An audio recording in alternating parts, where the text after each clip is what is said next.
इसको अगर 100 दफा कोई शख्स पढ़ ले, अच्छा, ला हौला वला कुव्वता इल्ला बिल्लाह, सही सही, लेकिन पढ़ना कैसे है?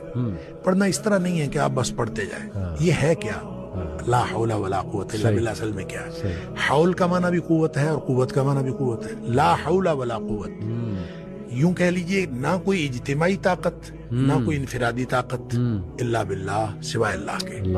या ना गुनाह छोड़ने की ताकत ना नेकी करने की ताकत, सही, इल्ला बिल्लाह। यानी या तो एक को पॉजिटिव बना ले, एक को नेगेटिव बना ले, या एक को इज्तिमाई या एक को इनफिरादी। सही। अब अल्लाह के सामने इसको अपना मसला समझ के ना, अपना जो भी मसला है वो सोचे, सही, और सोच के अपने अल्लाह के सुपुर्द कर दे।